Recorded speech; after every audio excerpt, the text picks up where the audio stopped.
The ancient world was a place where merchants didn't just move goods, they defied reason. Picture a time when salt was traded ounce for ounce with gold, when spices crossed deserts on the backs of camels for years, and where a single seashell could buy you an empire. These weren't just trade routes, they were highways of the absurd, paths so bizarre they'd make a modern economist scratch their head in disbelief. Today, we're unearthing 30 of history's most mind-bending trade networks, routes so illogical, so downright strange, you'll wonder how they ever worked. From the camel caravans that carried glass across continents to the merchants who risked it all for a handful of pepper, get ready to travel the ancient world's weirdest commercial pathways. Strap in, this journey through history's marketplace is about to get seriously strange. High in the thin air of the Himalayas, where even today the mountains seem unconquerable, ancient merchants carved out a trade route so audacious it defies belief. This wasn't the Silk Road you've heard about, not the well-trodden path through deserts and oases. No, this was a secret detour, a treacherous branch clinging to cliff sides where one wrong step meant a 1,000-foot plunge. Yet somehow, caravans loaded with silk, salt, and spices inched their way across these frozen peaks. Avalanches could bury an entire trading party in seconds, yet the rewards were worth the gamble. Archaeologists have found Chinese silk scraps in remote Himalayan caves, Persian coins buried beneath towering ice sheets, proof that traders reached places no one thought possible. How did they do it? With yak trains navigating narrow ledges, local guides who memorized the mountain's moods, and sheer, stubborn determination to turn the impossible into profit. This wasn't just a trade route, it was a high-stakes game played on the roof of the world. From the frostbitten heights of the Himalayas, we dropped down to the sun-baked Aegean, where a different kind of treasure was being traded, one forged in fire. On the tiny Greek island of Melos, volcanic eruptions left behind veins of obsidian, that razor-sharp black glass prized by ancient craftsmen. But here's the puzzle. Artifacts made from Melos obsidian have turned up in Egypt's tombs and Mesopotamia's ruins, even though there's no evidence of ships sailing directly between these distant lands. So how did this fragile volcanic glass travel over 1,000 miles without shattering history's logic? The answer lies in the shadows of the Bronze Age, where a secret network of middlemen passed the precious material from hand to hand like a whispered rumor. These traders, likely Minoan merchants from Crete, acted as the ancient world's first wholesalers, bridging islands and empires. Picture it, obsidian mined under Melos's watchful cliffs, loaded onto small boats, then bounced between coastal villages until it reached the hands of pharaohs, jewelers, or Babylonian surgeons. Every chip in these ancient blades tells a story of trust, negotiation, and a trade route so stealthy it left barely a ripple in the archaeological record until now. Now let's travel from the sun-drenched Mediterranean to the frozen edges of the Baltic, where another impossible trade route defies geography itself. Imagine amber, warm, golden, and glowing, journeying from Scandinavia's icy forests all the way to the scorching sands of Egypt. This wasn't just a luxury trade, it was a logistical miracle. Baltic amber, hardened tree resin millions of years old, became so coveted by Egyptian pharaohs that they called it the tears of the gods and were willing to pay absurd sums for it. But here's the twist, there's no direct path between these two places, no rivers connecting them, no well-worn caravan trails. So how did these tiny pieces of fossilized sunlight make it to the tombs of Tutankhamun and Ramses? The answer lies in a relay race of traders stretching across Europe, each one adding another impossible leg to the journey. Picture this, Viking ancestors scooping amber from chilly Baltic shores, trading it south to Germanic tribes. From there, it traveled down through the dense forests of Central Europe, passed into the hands of middlemen along the Danube, and eventually reached the thriving markets of the Mediterranean. Greek and Phoenician merchants, spotting an opportunity, then shipped it across the sea, where it was carried through Egypt's burning deserts to reach Thebes and Memphis. The final irony: by the time this northern gold graced a pharaoh's necklace, it had traveled farther than most people of the time ever would in their entire lives. And here's the real kicker: these fragile amber beads survived the journey intact, making them one of history's most baffling yet beautiful trade anomalies. Deep in the arid valleys surrounding the Dead Sea, archaeologists made a stunning discovery that rewrote the history of ancient trade. Inside Judean tombs dating back thousands of years, they unearthed pepper, not the local variety, but black peppercorns native to the distant jungles of India. Here's the mystery: no known trade routes directly linked the Levant to India at that time. So how did these tiny, pungent seeds travel thousands of miles across mountains, deserts, and empires before ending up in the hands of ancient Judeans? The answer lies with the forgotten middlemen of the ancient world: nomadic tribes wandering the deserts of Arabia. While great empires built roads and ports, these desert dwellers moved silently between worlds, carrying goods through lands others deemed impassable. Picture camel caravans navigating shifting dunes under stars, their saddlebags filled with treasures like cinnamon from Sri Lanka and cloves from the Moluccas. These nomads didn't appear in royal records or merchant ledgers, yet their hidden networks stitched together the ancient globe. What makes this route truly bizarre? The spices didn't travel in bulk. Instead, they trickled westward in small, precious quantities, passed from trader to trader like a secret. By the time they reached Judea, they were so valuable they were buried with the dead, a final luxury for the afterlife.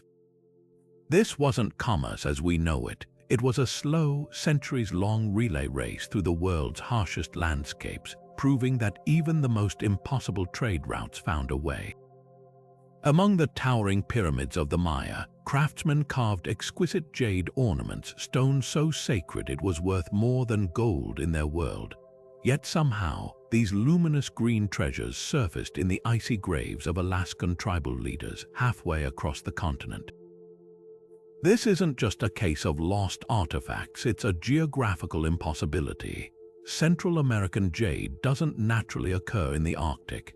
So how did these sacred stones leap thousands of miles from steamy jungles to frozen tundras? The secret may lie with a forgotten maritime culture that once paddled the Pacific's edge. Long before European ships arrived, expert canoe navigators likely skirted the coastline, trading goods between distant civilizations.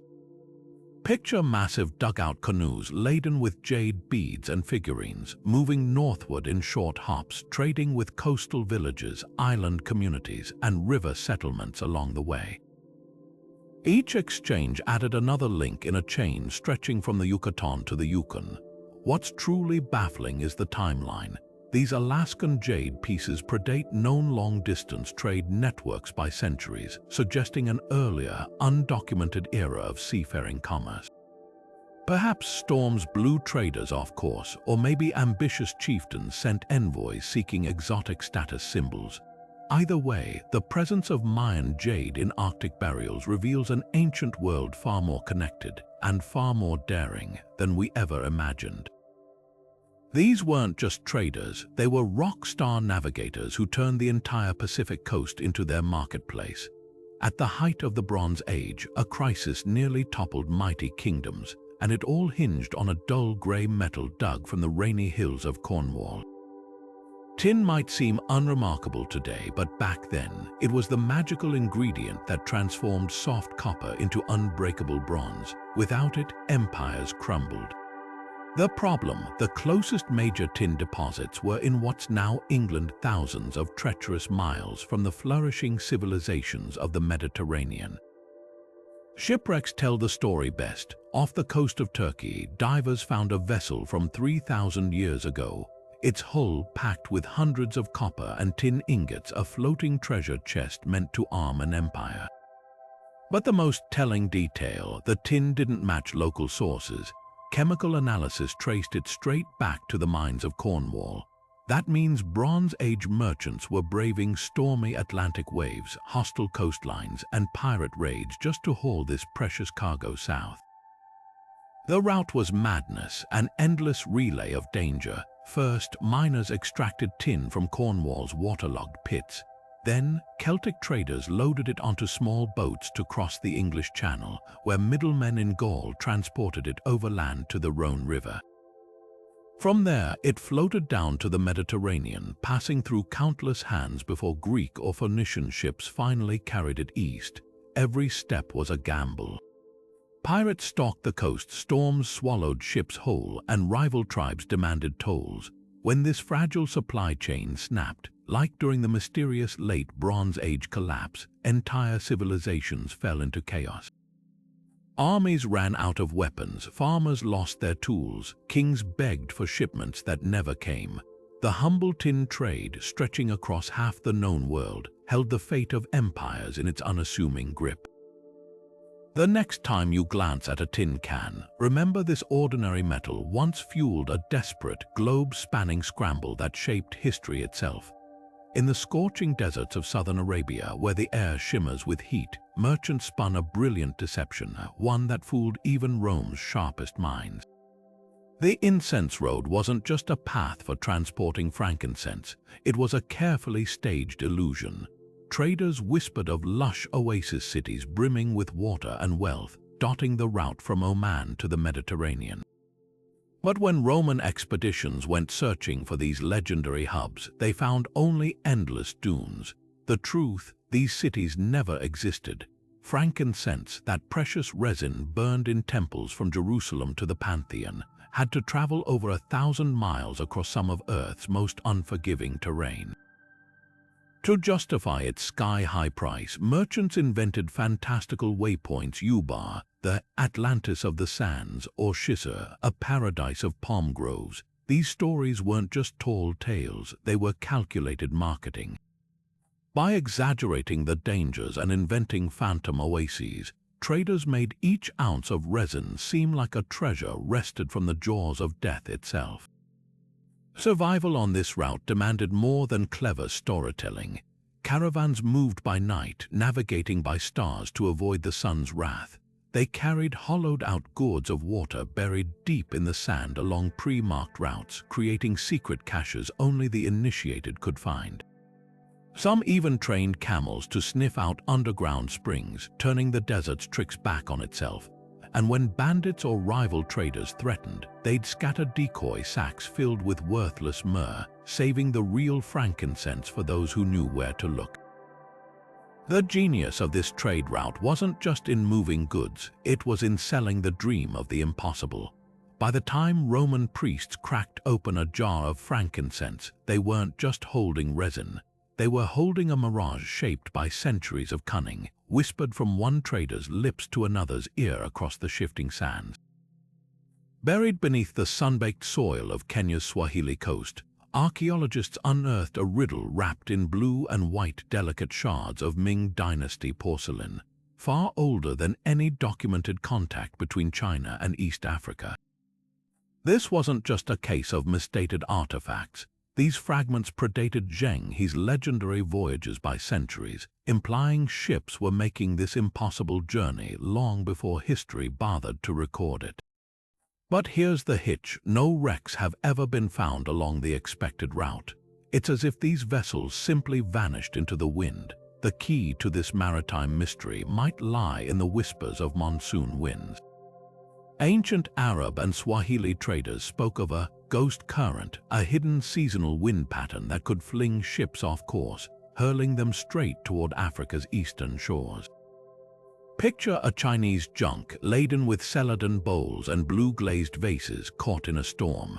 Instead of following the familiar path toward India, it swept southward by a rogue monsoon, spiraling across uncharted waters for weeks until the crew spots palm-fringed beaches where no map said land existed. What's even stranger, these accidental arrivals might have sparked an entire shadow trade.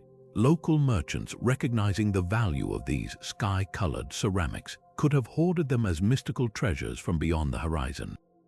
Over time, tales of these windborne wonders may have inspired deliberate voyages, sailors chasing myths of a land where porcelain washed ashore like seashells. The very monsoons that scattered ships became the invisible highway linking dynasties and sultanates, with no official treaties, just the silent complicity of wind and wave. The porcelain puzzle isn't just about broken plates, it's proof that the ocean had its own ideas about trade routes, rewriting human plans with every gust. Those Swahili coast fragments, they're not cargo, they're messages in a bottle sent by the sea itself. Beneath the blistering sun of the Sahara, a grim procession once inched its way across endless dunes, not of merchants, but of silent figures bent under the weight of salt slabs thicker than their own torsos. This wasn't commerce, it was survival pushed to the brink. For over 1,000 years, the trans-Saharan salt trade turned human beings into beasts of burden, forging an economy where lives were measured in blocks of salt and handfuls of gold dust. The math was as brutal as the desert itself. In Mali's fabled city of Timbuktu, salt mined from the scorching pits of Taoudeni was worth its weight in gold, literally. But to get it there, enslaved laborers hauled 200-pound slabs strapped to their backs, marching over 600 miles of searing sand with nothing but the occasional sip of brackish water. Entire caravans vanished overnight, swallowed by sudden sandstorms or picked off by raiders. Those who collapsed were left where they fell, their salt claimed by the next passing trader. The Sahara demanded a toll in bones. What makes this route especially cruel is the irony at its core. Salt, essential for preserving food and sustaining life, became a tool of death. The very substance that kept empires fed was extracted through unimaginable suffering. Yet without this trade, West Africa's gold-rich kingdoms might never have flourished. Mansa Musa, history's wealthiest man, built his fortune on this twisted equation. Salt moved south, gold moved north, and human lives were the invisible currency that made it all possible. Archaeologists still find traces of this nightmare along ancient trails, bleached bones half buried in dunes, rusted manacles fused to rock salt. These silent witnesses tell a story darker than any ledger. The Sahara's salt roads weren't just trade routes. They were open-air factories where profit was mined from human endurance, pushing the limits of what flesh and blood could bear, all for a substance we now toss onto our fries without a second thought. In the bustling markets of Tenochtitlan, Aztec merchants traded in a currency more dazzling than gold cloaks woven entirely from the delicate red feathers of tropical birds. Yet these weren't just any birds. The feathers came from species found only in distant Polynesian islands, thousands of miles across open ocean. Here's the riddle. There's no evidence the Aztecs ever sailed to the South Pacific, and no record of Polynesians reaching Mexico. So how did these fragile plumes become one of history's most improbable global commodities? The answer lies with the unsung middlemen of the Pacific's small island cultures acting as invisible bridges between worlds. Picture this: Polynesian hunters collecting feathers from honeycreepers and parrots in lush rainforests, trading them westward through intricate networks. Each exchange added another link in the chain: Tahitian sailors bartering with Tongan merchants, Fijian canoes passing goods to Melanesian traders. By the time these feathers reached the coasts of Central America, their origins had become legend. What makes this trade route truly bizarre is the sheer improbability of its success. Feathers, unlike salt or spices, had no practical use, only symbolic power. Yet they traveled farther than most luxury goods of their time, passed hand to hand like whispered secrets. Some scholars believe a lost group of maritime traders, perhaps the mysterious Lapita people, perfected this relay system centuries before the Aztecs rose to power. Others speculate storms blew Polynesian canoes off course, sparking accidental connections. One thing's certain: when an Aztec emperor donned his feather headdress, he wasn't just wearing ornamentation. He was draped in the labor of countless unnamed sailors, hunters, and merchants who turned an ocean into a highway. These feathers weren't just currency, they were proof that even the most fragile treasures could defy the limits of geography, stitching together cultures that never officially met. Beneath the rocky shores of Malta, divers made a discovery that sent shockwaves through the archaeological world. Ancient tunnels filled not with treasure, but with thousands of coral branches meticulously harvested centuries ago. This wasn't just decoration. This red gold of the Mediterranean became one of history's most unexpected exports, somehow winding up in Viking burial sites as far north as Norway. The mystery: no records mention this trade, and the two cultures never directly interacted. So how did these delicate sea skeletons leap from warm southern waters to icy Norse graves? The trail begins with the enigmatic sea peoples, mariners so feared in the Bronze Age that Egyptian hieroglyphs depict them as bringers of chaos. Though their origins remain debated, some scholars believe these raiders turned traders might have been the missing link. Picture their sleek ships slipping between Malta's caves under moonlight, loading coral believed to ward off evil spirits. From there, goods could have passed through a shadow network of coastal traders, Etruscans bartering with Celts, who then exchanged it with Germanic tribes along river routes creeping ever northward. But the real twist lies in the Viking connection. Norse sagas speak of southern amber, a term some now think referred to Mediterranean coral. Why would warriors obsessed with battle loot care about fragile red branches? Because Viking shamans prized them as powerful magic, believing coral trapped the essence of the sea itself. Imagine a Norse chieftain buried with his sword, his ship, and a fistful of coral harvested by divers he'd never met from waters he'd never seen. This wasn't commerce as usual. It was a slow-motion relay spanning generations, where goods changed hands so many times their origins faded into myth. The coral's journey whispers of a forgotten world where trade routes weren't just roads or sea lanes, but stories passed from sailor to sailor, each adding their own chapter until the truth dissolved into the waves. The story of lapis lazuli reads like an ancient thriller, a deep blue gemstone ripped from the rugged mountains of Afghanistan, only to surface thousands of miles away in the temples of Sumer. But here's the twist: this wasn't a straightforward trade. It was a high-stakes heist pulled off by a shadowy network of bandits who turned the Hindu Kush into their own personal smuggling route. Imagine miners chiseling lapis from Afghanistan's remote Sar-Isang cliffs, where veins of the stone gleamed like shattered sapphires. Prized for its celestial hue, the gem became sacred to Mesopotamian gods. Yet between these 2 points lay a gauntlet of treacherous passes, each controlled by rival warlords.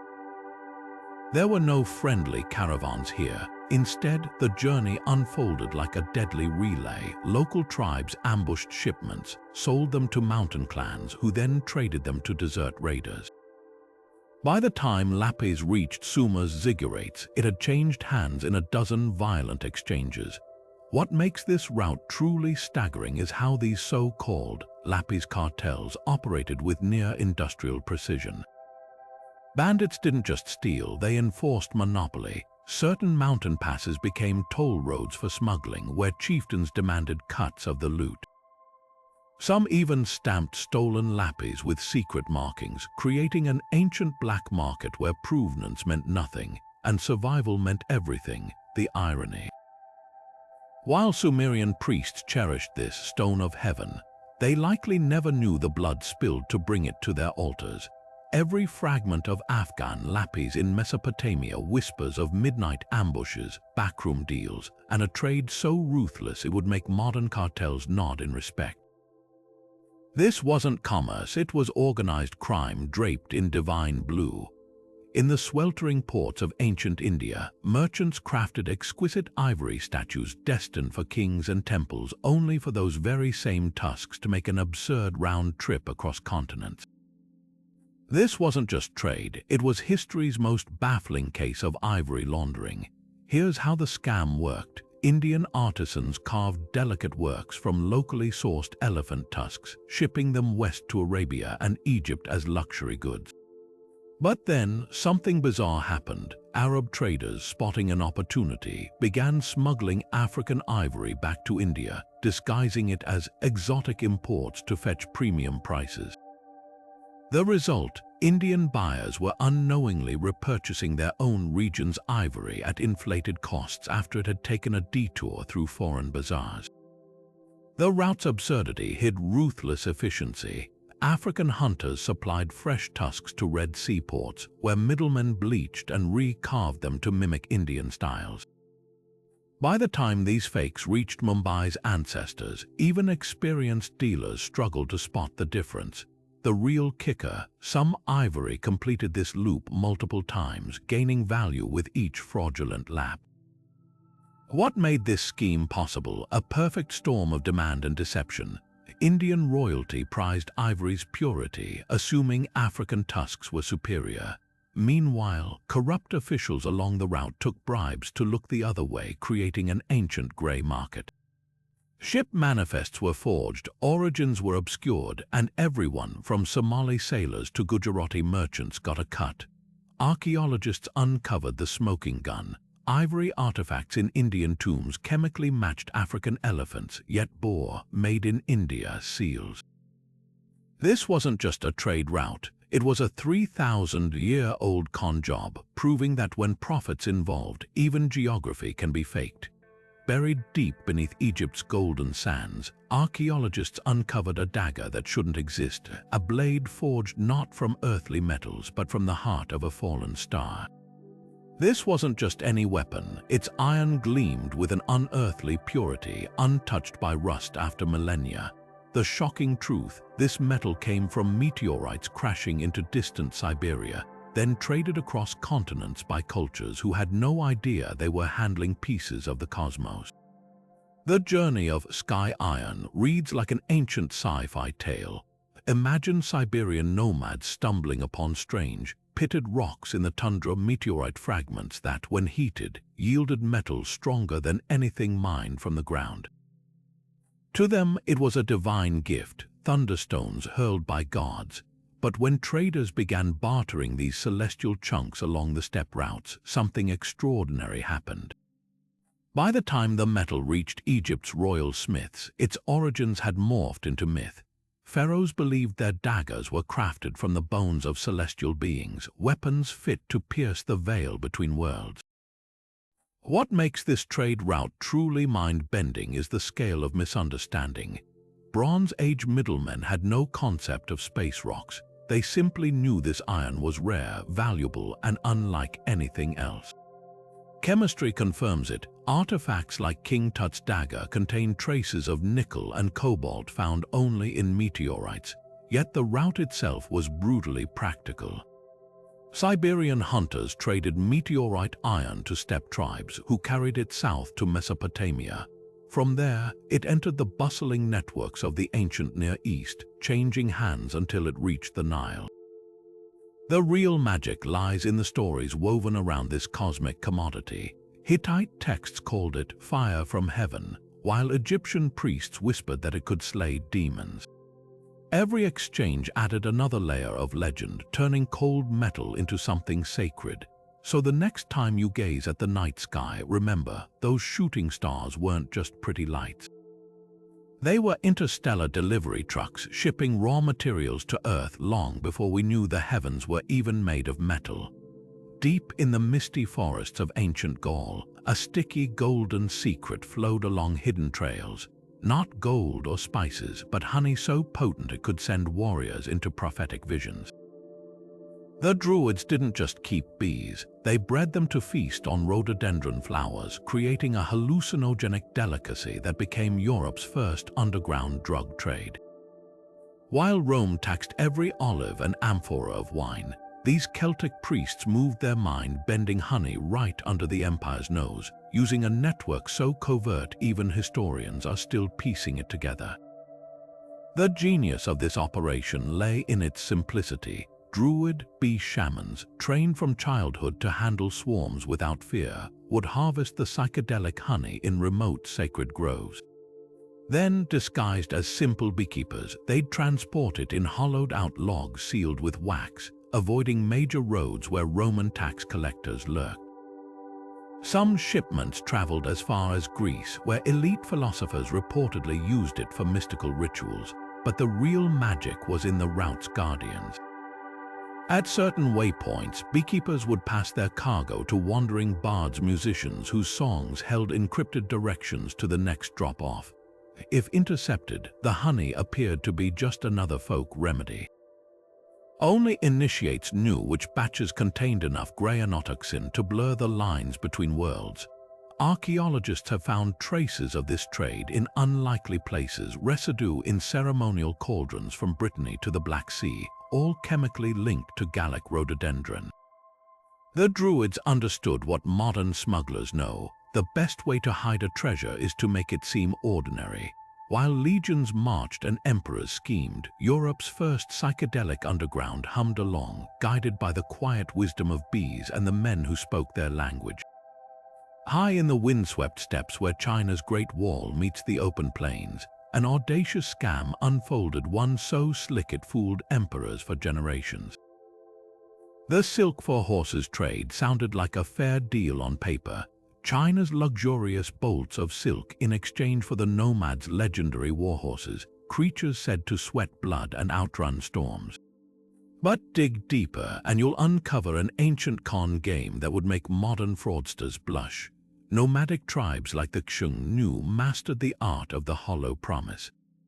They'd arrive at trading posts with magnificent steeds, collecting enough silk to fill entire caravans, only to vanish into the grasslands before delivering the bulk of the horses. Secret ledgers from Han Dynasty officials reveal the truth. Many of these dealings were pure fiction. Nomads exaggerated herds, reused the same horses in multiple transactions, or simply fled with the silk under cover of darkness. The scam relied on two brilliant tricks. First, the nomads exploited China's desperation. Their empire needed cavalry to fight off, well, those very same nomads. Second, they created an illusion of scarcity, claiming only sacred horses bred near mystical mountains were worthy of the emperor. In reality, many were ordinary mares dyed with berry juice to mimic the famed blood-sweating trait. Archaeologists have found evidence of this centuries-long hustle buried in border fortresses. Stacks of unused horse armor, far too small for the promised steeds, and silk remnants torn on thorny fences where nomads made their escapes. The ultimate irony: some of that stolen silk boomeranged back to China via shadow markets, re-sold to the same officials who'd originally traded it away. This wasn't just trade, it was a high-stakes grift where the house always won. And the nomads, they rode off laughing, their saddlebags stuffed with enough silk to clothe an army, while the emperor's stables stood half-empty, waiting for horses that would never come. Off the sun-baked coast of Kerala, where the Arabian Sea churns with monsoon fury, lies one of history's most elusive trade secrets, a network of phantom ports that flickered in and out of existence like mirages. These weren't your typical bustling harbors. They were seasonal specters, wooden docks and palm thatch markets that materialized only when the winds shifted, then vanished without a trace once the rain ceased. Yet somehow, through these ghostly gateways, black pepper from India's spice forests found its way to the damp shores of Britain centuries before Rome even dreamed of empire. The trick lay in the monsoons themselves, nature's ancient shipping schedule. For half the year, furious winds slammed Kerala's coast, making sea travel suicidal. But when the skies finally cleared, local fishermen would erect makeshift docks in shallow lagoons, creating instant trading hubs. Arab and Greek merchants, their ships heavy with Mediterranean wines and silks, would swoop in during this narrow window, bartering for sacks of pungent pepper before racing back west ahead of the next storm season. By the time historians thought to map these ports, the monsoons had already erased them, leaving behind only whispers in sailors' logs. What's truly bizarre is how pepper from these vanishing markets ended up in Iron Age Britain. Archaeologists digging through ancient Celtic trash heaps found peppercorns dating back to 400 BC, long before Rome dominated the spice trade, the likely explanation. A daisy chain of coastal traders passing the precious cargo from the Malabar coast to Oman, then up the Red Sea to Phoenician middlemen who shipped it westward along Europe's hidden river routes. Each handoff added to the mystery, obscuring the pepper's origins until Britain simply assumed it grew somewhere beyond the northern mists, the real kicker. These ghost ports weren't just practical, they were strategic illusions. By never staying in one place, Kerala's spice traders avoided taxes, pirates, and imperial control. Their pepper moved like smoke on the wind, leaving no trail for competitors to follow. So the next time you shake pepper onto your meal, remember, those tiny black beads outwitted empires, riding monsoons and myths to cross the world unseen. Among the turquoise waters of the Maldives, fishermen cast their nets not for fish but for tiny, gleaming cowrie shells. These unassuming seashells, no bigger than a thumbnail, would become one of history's most bizarre global currencies, traveling farther from their origin than most people of their time ever could.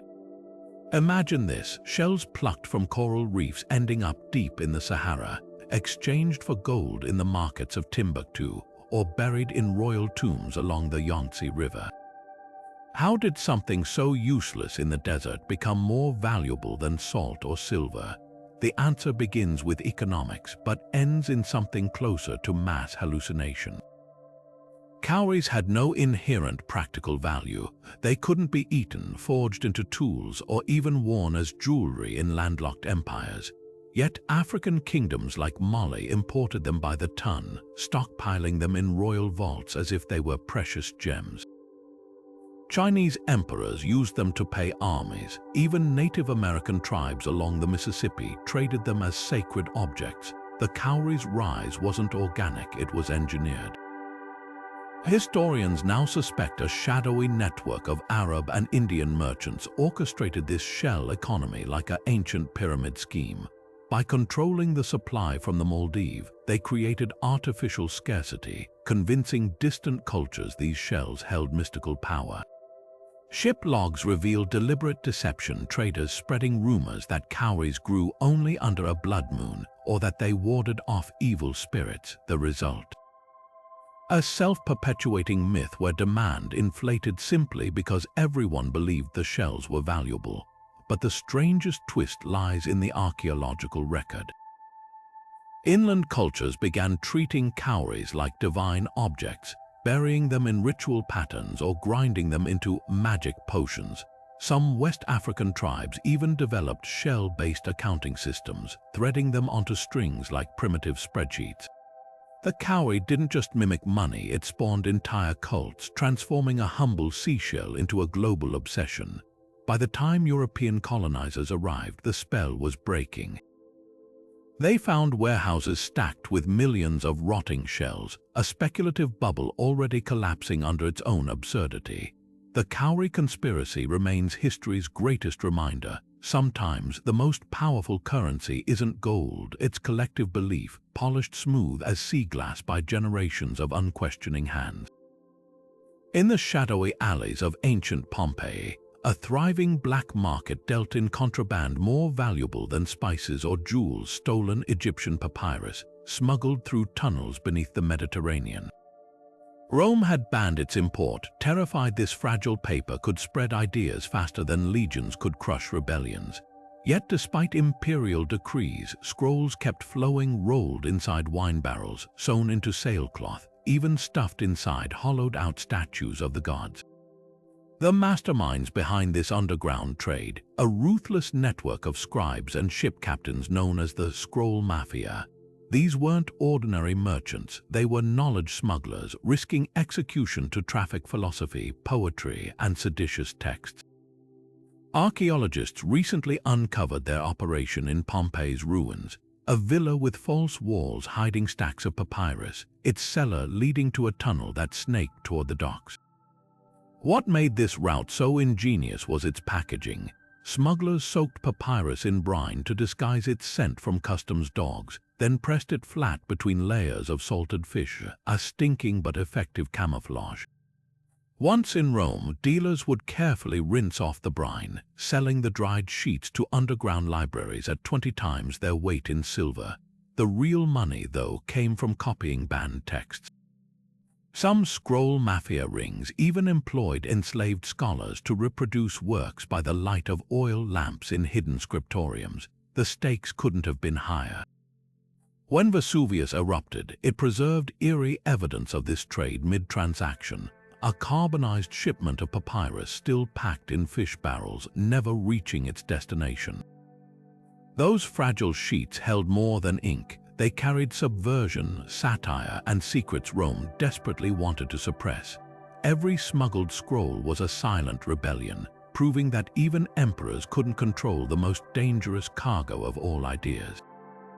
Deep in the deserts of the American Southwest, where the sun scorches the earth into cracked clay, native miners risked their lives to pry turquoise from sacred cliffs. This vibrant blue-green stone, sacred to dozens of tribes, would embark on a journey far more treacherous than anyone could have imagined, crossing oceans and battlefields until it glittered in the palaces of Ming Dynasty emperors. The path turquoise took reeds like an ancient thriller. First, Pueblo traders carried it north to the ancestral Puebloan cities, where it was shaped into beads and pendants. From there, it entered the hands of the Comanche and other plains tribes, who traded it eastward to the Mississippi mound builders. But the real twist came when French trappers, stumbling upon these dazzling stones in Native American markets, recognized their potential. They funneled turquoise into European trade networks, where it eventually reached Russian fur traders pushing into Siberia. Here's where the route turned deadly. As the turquoise moved into Central Asia, it hit a gauntlet of warlords controlling the Silk Road's northern branches, violent opportunists who called themselves the Turquoise Khans. These warlords didn't just tax passing caravans. They demanded a cut of every stone, enforcing their rule with curved blades and ambushes in narrow mountain passes.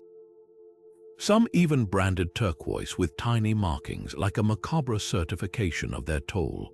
By the time these American gems reached China, they carried invisible scars. Ming records describe turquoise arriving in small, secretive batches, often smuggled in bales of fur or hollowed-out timber. Emperors prized it as sky stone, never guessing it had passed through a chain of extortion so ruthless it made the Silk Road's usual dangers seem tame.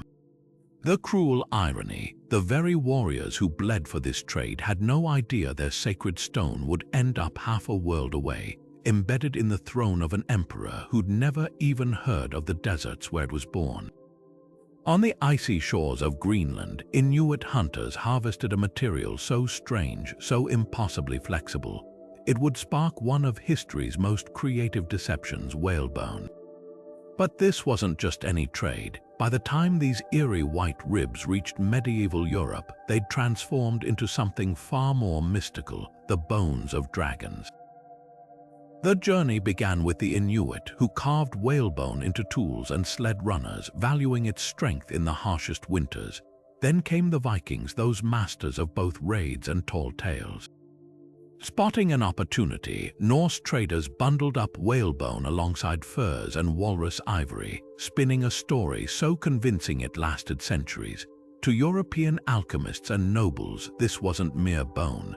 It was Drekka-bane dragon remains, capable of warding off evil or revealing poisoned wine if ground into powder. What made this scheme so audacious? The Vikings exploited Europe's hunger for the mythical. Monasteries paid fortunes for dragon bone to adorn sacred relics. Armorers fashioned it into bows, swearing it held supernatural resilience. Even kings kept fragments as throne ornaments, proof of their power over legendary beasts. The truth, those dragon ribs came from waters so far north, most Europeans couldn't imagine them, let alone dispute the fiction. Archaeologists have traced this bizarre trade through unexpected clues: whalebone chess pieces in French castles, alchemical recipes calling for dragon powder that chemically match Greenlandic whales. The brilliance of this route wasn't just in distance, it was in storytelling. Every handoff added another layer of legend until the mundane became magical. So the next time you hear a dragon myth, remember some of those bones were real, just not the kind that ever breathed fire.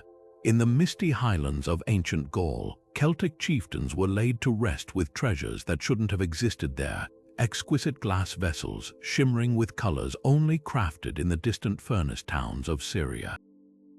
Here's the riddle. No Syrian merchants ever set foot in Gaul's dense oak forests, and Rome hadn't yet conquered the region to act as middlemen. So how did these fragile masterpieces cross half the known world to reach the hands of people who'd never even seen a glassblower? The answer might lie in history's first known case of industrial espionage. Chemical analysis tells a startling story. These Celtic grave offerings weren't imports. They were near-perfect replicas, matching Syrian techniques down to the mineral signatures in the glass. Someone had stolen the secrets of Damascus's legendary workshops and smuggled them westward. The likely culprits, a shadowy guild of Celtic metalworkers who traveled as far as the Levant, posing as laborers while memorizing every step of the glassmaking process, from the precise mix of silica and soda ash to the exact temperatures needed to achieve that signature cobalt blue. But smuggling knowledge was only half the battle. The real challenge was transporting fragile glass recipes through hostile territories. Imagine encrypted designs scratched onto lead tablets, passed between trusted artisans in moonlit forest clearings. Or raw materials hidden in hollowed-out wagon axles disguised as mundane trade goods. By the time these secrets reached Gaulish workshops, they'd been adapted with local flair, Syrian techniques fused with Celtic motifs, creating a hybrid art form that baffled historians for centuries. The most telling clue lies in the graves themselves. While Roman glassware often bears stamps or signatures, these Gaulish pieces are eerily anonymous, as if their makers were hiding in plain sight. Perhaps they were. In a world where craft secrets were guarded like state secrets, these unknown artisans pulled off the ultimate heist. They stole an entire industry, one shimmering fragment at a time. So the next time you admire ancient glass, remember, some of history's most beautiful innovations began as acts of quiet rebellion, carried on whispers across continents. Beneath the flickering torchlight of forgotten catacombs, a gruesome commerce thrived, one where the dead became the hottest commodity in Renaissance Europe. Egyptian mummies, pried from their sacred tombs, were ground into powder and sold as miracle cures in apothecaries from London to Venice. But this wasn't just grave robbery on an industrial scale. It was an elaborate con wrapped in linen bandages, complete with forged hieroglyphs warning of curses to drive up prices. The madness began when medieval physicians misinterpreted ancient texts, believing black resin oozing from mummies held supernatural healing properties. Soon, a black market emerged, with merchants hiring local Egyptians to raid pyramids under cover of darkness. These grave-robbers became expert counterfeiters, scribbling fake curses on burial shrouds to make their loot seem more exotic and valuable. Some even staged elaborate theatrics, claiming mummies caused mysterious illnesses among the crew during transport. By the time these crated corpses reached European ports, the stories had grown taller than the pyramids themselves. Apothecaries sold mumia as a panacea mixed into wines for longevity, rubbed on skin for vitality, even ingested to cure plague, the sickening truth. Many mummies were recent corpses doctored with bitumen to mimic antiquity. Forensic tests on museum specimens reveal some were actually executed criminals or beggars, hastily embalmed to meet demand. The cruelest irony lies in the paper trail. Shipping manifests show some mummies changed hands over 30 times between Alexandria and Marseille, each merchant adding another layer of fabricated history. Wealthy collectors displayed unwrapped mummies as dinner party curios, while the poor consumed ground remains in desperate hope of salvation. This macabre trade only collapsed when supply ran out, not from moral outrage, but because the tombs were literally emptied. Today, scattered mummy fragments still turn up in antique medicine chests, silent witnesses to history's most disturbing case of supply and demand. In the peat bogs of ancient Ireland, where the mist clings to the earth like a shroud, archaeologists pulled something from the mud that shattered historical expectations. A gleaming bronze mirror, perfectly preserved, its surface still reflecting light after 2,000 years. But here's what sent chills down their spines. The craftsmanship was unmistakably Chinese. How did an object forged in Han Dynasty workshops end up half a world away, buried in a Celtic ritual site? These weren't just vanity items. To the Druids, these mirrors held otherworldly power windows to the spirit realm, capable of trapping souls or revealing hidden truths. Celtic legends spoke of warriors using them to communicate with ancestors or to glimpse future battles. The mirrors arrived in Europe along a shadowy overland route, passing through the steppes where nomadic horsemen traded them westward as mystical curiosities. But the real magic and the real mystery was in their final journey. Druidic priests, masters of sacred geometry, noticed something eerie about these foreign mirrors. Unlike the crude local bronze, these reflections showed faces with unsettling clarity, as if capturing more than just light. Ritual sites across Britain and Ireland revealed deliberate placements, mirrors buried at solstice alignments, or sunk into bogs with sacrificed animals, perhaps as offerings to whatever lay beyond the glass. Some were even shattered intentionally, their fragments scattered like spiritual landmines to ward off evil. The most haunting clue, chemical analysis shows many of these mirrors were never used for their intended purpose. No fingerprints, nowhere, just ceremonial handling. It's as if the Druids believed the act of gazing into them too dangerous. So the next time you glance into a mirror, consider this. 2 millennia ago, someone might have feared what stared back from that polished surface, a secret that traveled from imperial China to Celtic Moors, traded not for wealth, but for the promise of peering past the veil of death itself. The windswept steppes of Central Asia hold a secret buried in the very bones of its nomads, an ancient drug trade that predates the infamous Opium Wars by centuries. While history books focus on the British smuggling opium into China, archaeologists have uncovered a far older, more ingenious route stretching from the poppy fields of Anatolia to the courts of Tang Dynasty emperors. This wasn't commerce conducted by ship or ledger. It was a ghost network of horseback couriers who carried the recipe for addiction in their minds, not on parchment. These riders belonged to tribes like the Sogdians, master traders who navigated the Silk Road's underbelly with ruthless precision. Unlike merchants hauling bulky silks or spices, their cargo was small, potent, and easy to hide. Raw opium paste pressed into unassuming lumps resembling beeswax would be tucked into saddlebags alongside harmless medicinal herbs. To avoid leaving traces, couriers memorized hidden trails, mountain passes unmarked on official maps, river fords known only to local guides. Some even swallowed small opium pellets wrapped in animal membrane, retrieving them later at way station camps. The genius of this system: no paperwork, no tax records, just whispered instructions passed between riders at twilight, each one forgetting the details of their leg as soon as the next courier took over. Chinese court documents from the 8th century mention black honey causing strange lethargy among officials long before European traders arrived.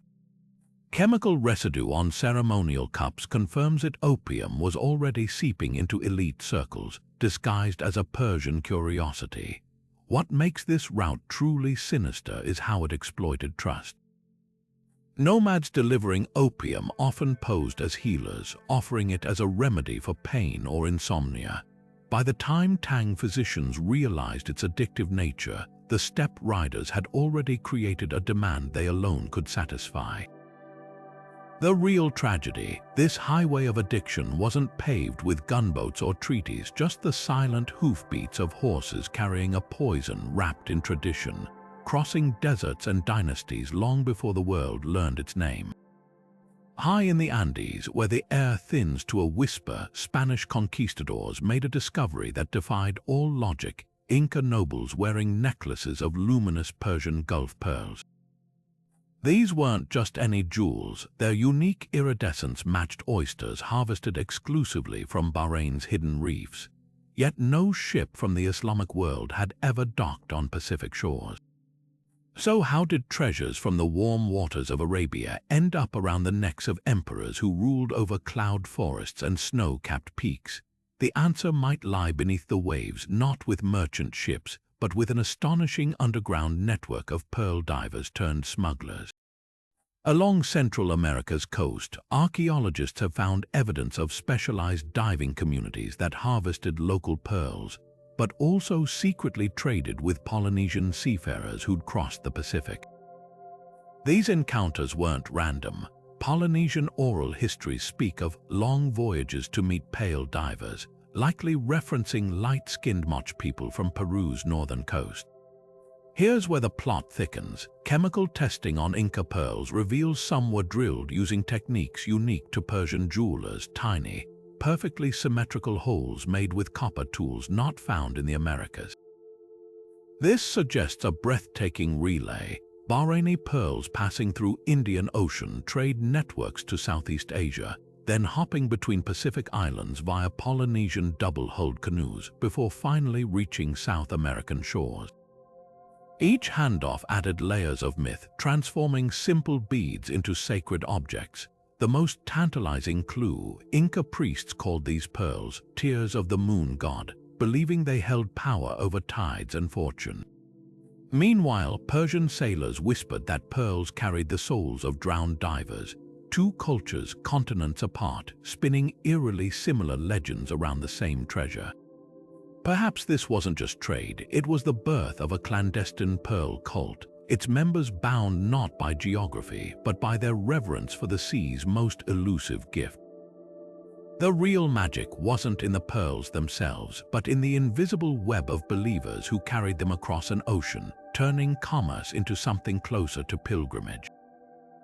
Under the watchful gaze of Sri Lanka's jungle-covered mountains, miners pried sapphires from ancient riverbed stones so blue they seemed stolen from the sky itself. Yet these treasures weren't destined for local kings. Instead, they embarked on a perilous journey across pirate-infested waters, slipping through the hands of raiders and rogue merchants until they glittered in the crowns of Byzantine emperors a world away. What made this trade route so treacherous wasn't just the threat of pirates, it was their unwitting role as middlemen. Bandits who ambushed ships in the Indian Ocean often had no idea of the sapphire's true value. To them, the rough, uncut stones looked like worthless pebbles. That's where the sapphire code came in. Lankan gem traders developed an ingenious system of authentication, etching tiny, nearly invisible symbols onto rough stones, marks only trusted buyers could decipher. A single dot might indicate origin, while a subtle line revealed purity. Even if pirates stole the gems, only those in the know could profit from them. Byzantine emperors, obsessed with these celestial blue stones, paid fortunes to shadowy dealers who braved the pirate gauntlet. Some sapphires traveled hidden inside hollowed-out statues of Buddha, disguised as religious artifacts to avoid suspicion. Others were sewn into the lining of merchant vests, their carriers posing as humble textile traders. The most valuable stones never appeared on ship manifests. Instead, they moved like ghosts, changing hands in moonlit port alleys from Colombo to Constantinople. The ultimate irony: many of the sapphires adorning Byzantine regalia were cut and polished by Persian jewelers, the same craftsmen who'd once been Rome's sworn enemies. In the end, the journey of these stones wasn't just about wealth or power. It was a testament to the tangled web of trust and deception that connected empires, pirates, and miners across oceans. Every flicker of blue in a Byzantine crown carried the whispers of jungle rivers and the salty breath of the Arabian Sea, a secret only the sapphire code could truly tell. Centuries before chocolate became Europe's sweet obsession, a curious mystery unfolded in the royal courts of Portugal. Golden cups of frothy, spiced cacao served at banquets, decades before Columbus even set sail for the Americas. How did this sacred Mayan drink cross the Atlantic without leaving a single written record? The answer might lie with history's most unexpected smugglers, Viking traders turned chocolate spies. Deep in the ruins of Mayan cities, archaeologists uncovered something puzzling: Nordic-style metal tools alongside traditional cacao grinders.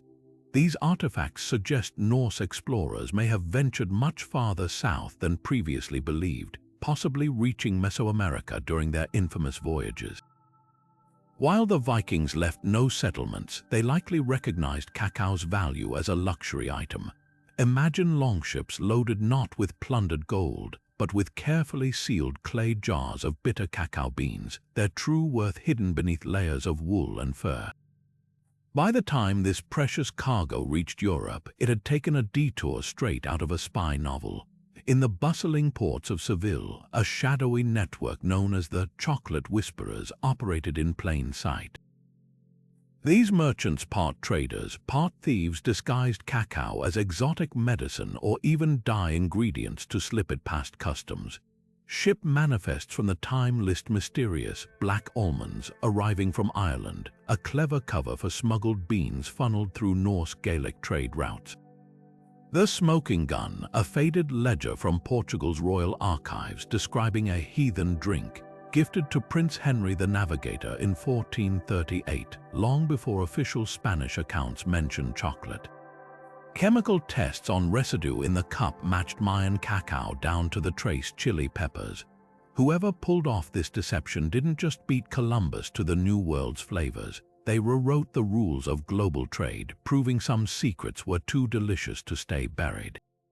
What began as a sacred ritual in Mayan temples ended up sipped from gilded European goblets, all because a handful of rogue traders saw potential in a bean no one else understood.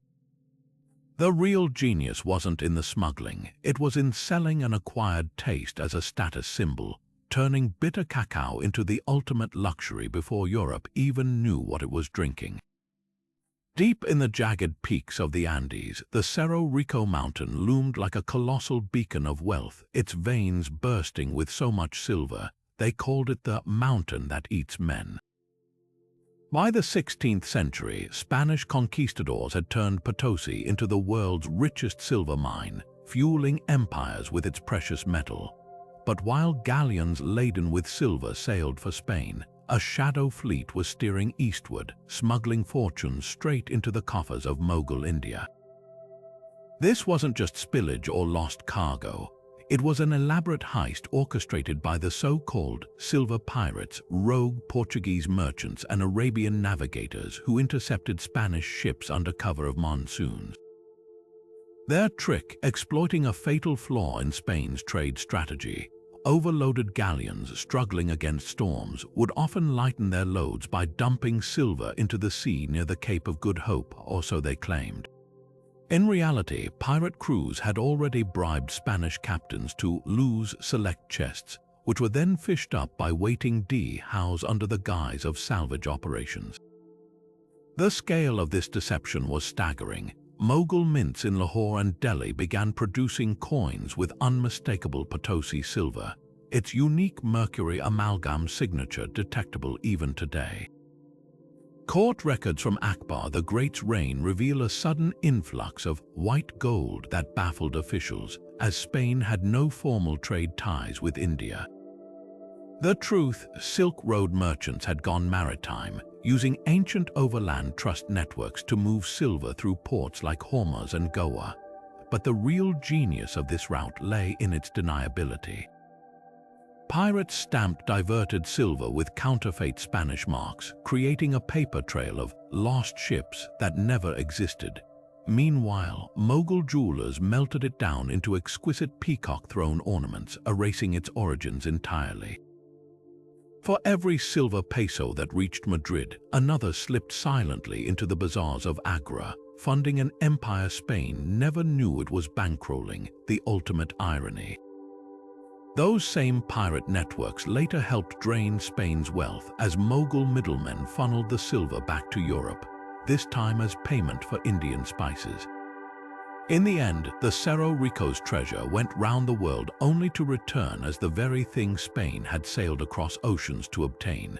The mountain that eats men had one final joke. its silver was always meant to travel, just not in the direction anyone planned. In the frozen expanse of Siberia, where temperatures could shatter steel, merchants traded in a currency you could brew, bricks of tea so dense they clinked like coins. These weren't delicate leaves, but rock-hard blocks stamped with imperial seals, capable of cracking open a man's skull in a pinch.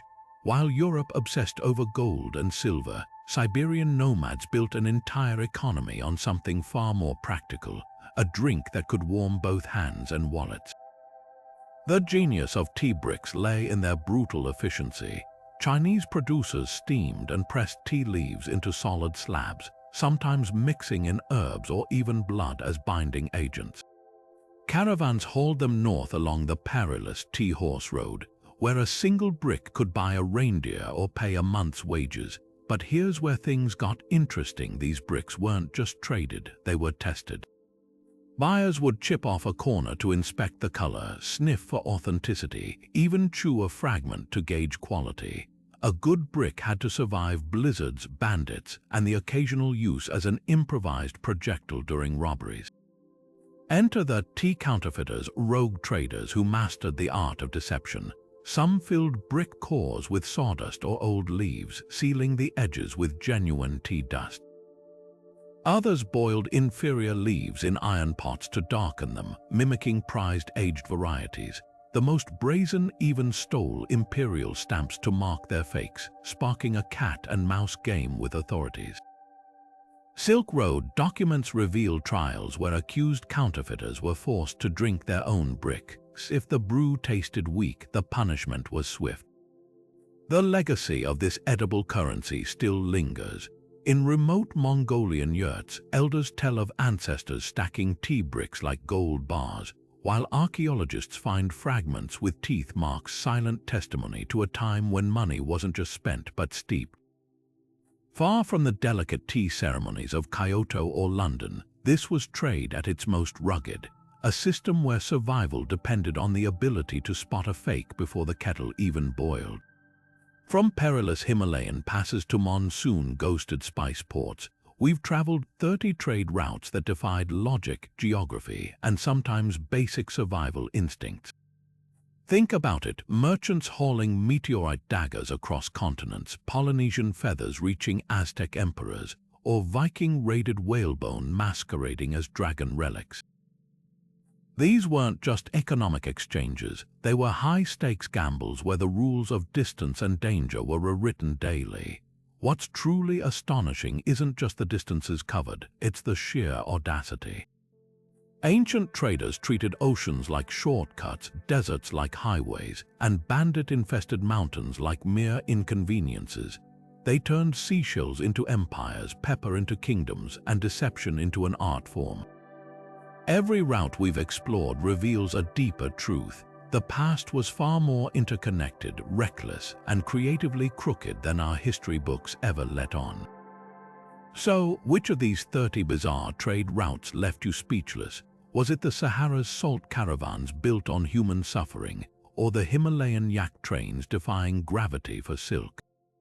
Maybe the Inca's Persian pearls or China's Siberian meteorite metal?